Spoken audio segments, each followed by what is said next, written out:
റൈറ്റൽ അവതരിപ്പിക്കുന്ന fly World Overseas Education മിന്നും താരം എന്നീ വേദിയിൽ സമാരംഭിക്കാൻ പോവുകയാണ്. ഇന്ന് നമ്മുടെയൊക്കെ ഏറ്റവും സീനിയറായി, നമ്മുടെയൊക്കെ ഗുരുനാഥനായി ഞങ്ങളെല്ലാവരും കാണുകയും ബഹുമാനിക്കുകയും സ്നേഹിക്കുകയും ആദരിക്കുകയും ചെയ്യുന്ന നമ്മുടെ സ്വന്തം Shri KS Prasad.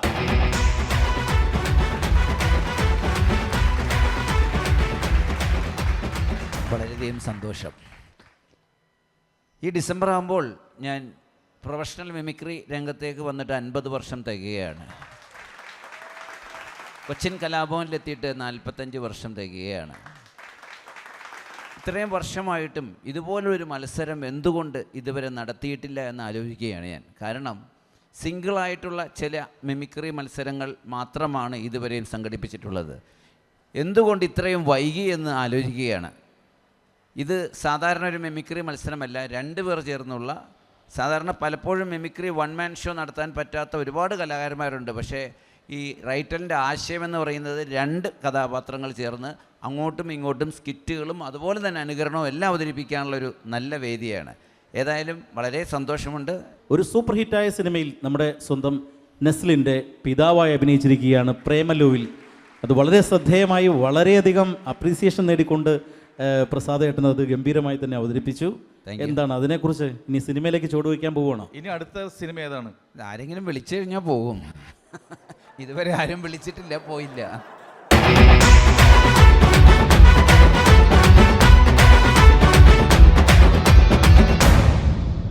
റൈറ്റൽ presents Fly World Overseas Education മിന്നും താരം ഇവിടെ സമാരംഭിക്കാൻ പോവുകയാണ്. Official partner Mermaid Hotel Kochi, doctor Serena back to balance, ഒപ്പം ഫോറം മാൾ. അപ്പോൾ നമുക്ക് എല്ലാവർക്കും ചേർന്ന് ഈ ഒരു പരിപാടി ഗംഭീരമാക്കുന്നതിൻ്റെ ഭാഗമായിട്ട് ഒരു നല്ല കയ്യടി കൊടുത്തുകൊണ്ട് തന്നെ മിന്നും താരത്തിന്. അപ്പോൾ നമ്മുടെ ഈ മിമിക്രി കോമ്പറ്റീഷനിൽ ആദ്യത്തെ ടീമിനെ തന്നെ വിളിക്കാം. ഫസ്റ്റ് വരുന്ന team, welcome Cochin super league. ചെറിയൊരു കുഴപ്പമുണ്ടേ. എൻ്റെ കൂടെ വന്ന ആർട്ടിസ്റ്റ് അവനെ കാണാനില്ല. അവനാണ് എന്നെ ഇതെല്ലാം പഠിപ്പിച്ച് കൊണ്ടുവന്നത്. അവന് മുങ്ങിക്കളഞ്ഞ് ഈ ആളും ബഹളമൊക്കെ കണ്ടപ്പോൾ അവൻ പേടിച്ചു പോയി. എനിക്ക് ടെൻഷൻ അടിച്ചിട്ട് പാടില്ല. അപ്പോൾ ആരെങ്കിലും ഒരാൾ വേണം പെർഫോം ചെയ്യാൻ. ഞാൻ കോട്ടയത്തിന് ഇവിടം വരെ വന്നതല്ലേ. ആരാ എന്നാ ഓ ഇക്ക വാ പെർഫോം ചെയ്യാം, ടൈമില്ല. ഓക്കെ ഓക്കെ ഇക്ക പറഞ്ഞിക്ക. ഇക്ക എന്നാ ചെയ്യുന്നേ? അല്ല, നമ്മള് പഴയ ഒരു കലാകാരനാണ്. പഴയ കലാകാരനാണ്. നമ്മളിവിടെ മാള് കാണാൻ വേണ്ടി വന്നതാ. അപ്പൊ നമുക്കൊരു മത്സരിക്കുന്ന ഒരു പൂതി തോന്നിട്ട് വന്നതാ. ആഗ്രഹം തോന്നി വന്ന. നിന്റെ പേരെന്നാ? എൻ്റെ പേര് വിനീഷ്. നീ എന്നാ ചെയ്യണേ? ഞാൻ ഫിഗർ ചെയ്യും. എടാ പകയ അവിടെ ഫിഗർ ആണോ ചെയ്യണ്ടേ? സ്റ്റാർ അല്ലേ ചെയ്യണ്ടേ? ഇക്ക സ്റ്റാർ ചെയ്യോ? നമ്മൾ സ്റ്റാർ ചെയ്യുകയും ചെയ്യും, സ്റ്റാർ തൂക്കുകയും ചെയ്യും. ഇപ്പൊ സ്റ്റാർ ചെയ്. ഇത് കേട്ടിട്ട് മോശമാണെങ്കിൽ നാട്ടുകാർ നമ്മളെ പിടിച്ച് തൂക്കിക്കോളും കേട്ടോ. നമ്മളൊരു സംഭവം ചെയ്യും. ആ ചെയ്. നമ്മള് ആദ്യം ആരെയാ ചെയ്യുന്നേക്കാ? ആദ്യം നമ്മള് രാജു, മണിമുള്ള രാജു സാർ. മണിയമ്പള രാജു അല്ല പിന്നെ എന്റെ പൊന്നു മോനെ, നിന്നെയായിരുന്നോടാ ഇത്രയും നേരം ഞാൻ തല്ലിച്ചതച്ചത്. ഇതാ നീ, ഇത് നിന്റെ ഉമ്മ, എന്റെ ഒരേ ഒരു പെങ്ങൾ.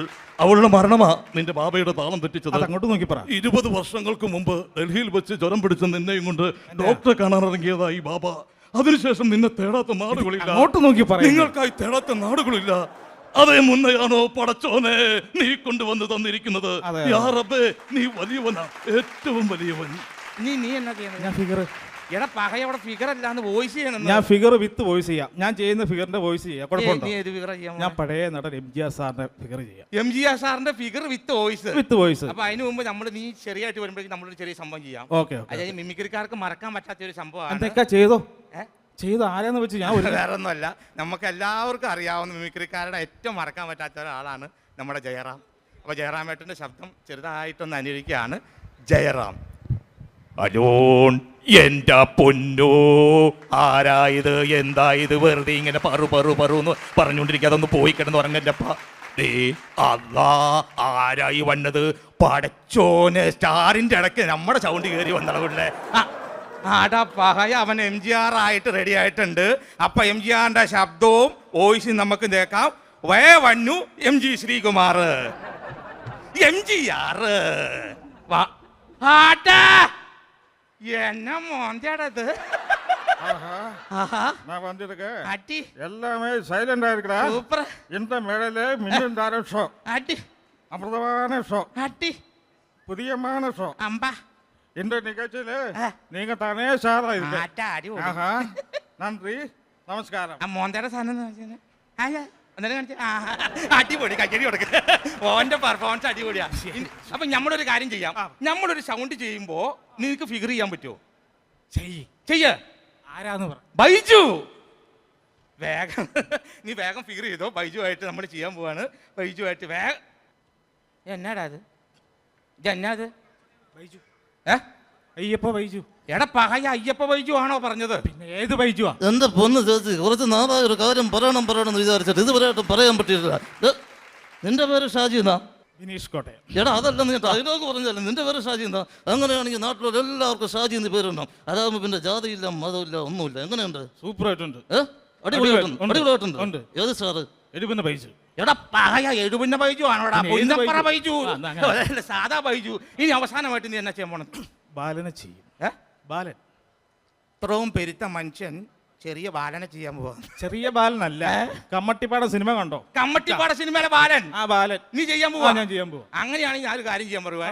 നമ്മള് ദുൽഖർ ചെയ്യും. ഈ കോലത്തിൽ നിന്നുണ്ട്. ഈ കോലത്തിലല്ലെന്ന് പിന്നെ ഈ രൂപത്തിൽ നിന്നുണ്ടോ? നമുക്ക് അല്ലെ നമ്മൾ ദുൽഖറിന്റെ രൂപമായിട്ട് വന്നിട്ട് നമ്മൾ ചെയ്യും ചെയ്യും. ചെയ്യും ദുൽഖറിന്റെ വോയിസ് ചെയ്യും നമ്മള്. ചെറിയ പ്രശ്നമുണ്ട്. എന്താണ്? ഈ ഫിഗർ നിസ്സാര കളിയല്ല. എന്താണ്? കോസ്റ്റ്യൂം വേണം. കോസ്റ്റ്യൂം കൊണ്ടുവന്നിട്ടുണ്ടോ? കോസ്റ്റ്യൂം എന്ന് വെച്ച് കഴിഞ്ഞാൽ നമ്മളുണ്ടല്ലോ വേറെ സെറ്റപ്പ് ഉണ്ട്. ദേ നോക്കിയേ ഇവിടെ നോക്കണത് ഈ സാധനം ഊരി കളഞ്ഞു കഴിഞ്ഞാണ്ടല്ലോ ഇത് കണ്ട മുണ്ടുപറിക്കല്ലേ മുണ്ടല്ല ആ കുഴപ്പമില്ല. നീ എനിക്ക് ആ കോട്ടൺ തരാമോ? എടുത്തോ. ഏഹ് ഇപ്പൊ നോക്കാം. ഈ ഈ കോട്ടിടും കോട്ടിട്ടിട്ട് അല്ല പഠിച്ചോനെ. അപ്പൊ നീ ഒരു കാര്യം ചെയ്യണം. നീ ഇവിടെ MGR വന്നപ്പോ ഞാൻ നിന്നെ സഹായിച്ചതാ. അപ്പൊ നീ എന്തെങ്കിലും എന്നെ സഹായിക്കണം. ഞാൻ വേറൊരു നടന്റെ വോയിസ് ചെയ്യാം. എഴുതിയാറുണ്ട് എം നമ്പ്യാർ. എടാ പകയ എമ്മൻ നമ്പ്യാരൊക്കെ ആർക്കെങ്കിലും മനസ്സിലാവൂടെ ഉള്ളേ? എന്റെ ഫിഗർ കാണുമ്പോൾ ചിലപ്പോൾ മനസ്സിലാവും. ഫിഗർ കാണാൻ മനസ്സിലാവും. അന്ന് നീ ചെയ്യാം. രാഘവ, സുന്ദരിയായ ഒരു ഭാര്യ യോഗിരായ വഴിയിലുണ്ട്. എനിക്കങ്ങനെ ആരുണ്ട് രാഘവ? ദുൽഖറെ ഒരുങ്ങിയോ? എന്റെ പെടലിങ് അരുമ്പ് പൊട്ടാൻ വേഗം വരുന്നേ വാ പണ്ടാര കിടക്കാനായിട്ട്. എത്ര നേരം വേണം നോക്കി നിൽക്കുന്നത്? വാടാ. അയ്യോ അയ്യോ അയ്യോ വാടാ. റെഡി ദുൽഖർ സൽമാൻ. കുഞ്ഞു നിങ്ങളൊക്കെ ജീവിതം വെറും നീർക്കുമ്പള പോലെ വീട്ടുകാരും നാട്ടുകാരും പ്രതീക്ഷയുടെ പ്രഷർ കുക്കർ ഞങ്ങളൊക്കെ ജീവിക്കുന്നത്. എൻട്രൻസ് കാര്യം ഞാൻ ചോദിക്കും. കോളേജിൽ പോയില്ലേ? കോളേജിൽ പോയി കഴിഞ്ഞാൽ ജോലി ആയില്ലേ? ജോലി ആയിക്കഴിഞ്ഞാൽ എത്രയാ സാലറി? ഉപ്പ നീ പഠിച്ചത് MBA അല്ലാതെ ഷെഫിന്റെ ജോലിയല്ല. ഇംഗ്ലീഷ് നിൽക്കാനും കഴിച്ചു ബിരിയാണിയും കഴിച്ചു പോകാൻ നോക്കുപ്പ. Thank you. അപ്പൊ എന്നായാലും നമ്മളെ സംഭവം ചെയ്തിട്ടുണ്ട്. ഇനി അവസാനമായിട്ട് നമ്മുടെ ബാലൻ ചേട്ടന്റെ രൂപമായിട്ട് ഓൻ വരാൻ പോവാണ്. എടാ പകയാ നീ എന്നെ നിർത്തി അവിച്ചേക്കൂട്ട് നീ ഇവിടെ എന്നെ നിർത്തി അവിക്കാൻ പോവാണോ? ബാലൻ ചേട്ടനായിട്ട് നമ്മുടെ ബാലൻ ചേട്ടൻ അയ്യടിക്കടാ. ആര്? ഇടികൊണ്ട് ചമ്പുനാറികള് എവിടെ മനുഷ്യനെ നാണം കെടുത്താനായിട്ട്. ആരാണ്? നിനക്കിടിക്കണ? എനിക്ക് നീ ആരടാ നിന്നെ തല്ലിയത്? കരാട്ടക്കാര്. കരാട്ട കോപ്പ്. ആ. നിനക്കിടിക്കണ? എനിക്ക് ഇടിക്കണം. നിനക്കിടിക്കണ? ഇടിക്കണം. ഇടിച്ചു പൊളിക്കണ നീനെ. എന്താണ് എന്നാ മണി കാണിച്ചു? എന്താണ് ഒരു തമാശ പറഞ്ഞപ്പോ എന്റെ പല്ലല്ലോ പോയണ്ടോ? അതെന്നാ അത്? എന്റെ പല്ല് ആ പല്ല് വല്ലപ്പോഴും ഒന്ന് തേക്കാൻ പാടില്ല. ഞാനൊരു കാര്യം പറയട്ടെ. പ്രശ്നമാട്ടോ. എന്താണ്? മറ്റേ ഇല്ല, സമയം കഴിഞ്ഞു. ഇനി ക്ലൈമാക്സ് അടിക്കണ പക. ക്ലൈമാക്സ് എന്റെ ഇല്ല. അവൻ കൊണ്ടുപോയില്ലേ? ആര്? എന്റെ കൂടെ ഒരുത്തം വന്നായിരുന്നല്ലോ. ഉവ്വ. അവന്റെ ക്ലൈമാക്സ് ക്ലൈമാക്സ് കൊണ്ടുപോയി. അവൻ കൊണ്ടുപോയി. എന്റെ ഇല്ല. ഇനിയിപ്പോ എന്നാ നമ്മള് ചെയ്യണേ? ഇതിനും വലിയ ക്ലൈമാക്സ് വല്ലതും ഉണ്ടോ? ഒന്നുമില്ല. എന്നാ വിട്ടോ. എങ്ങനെയാ? ഏ ആ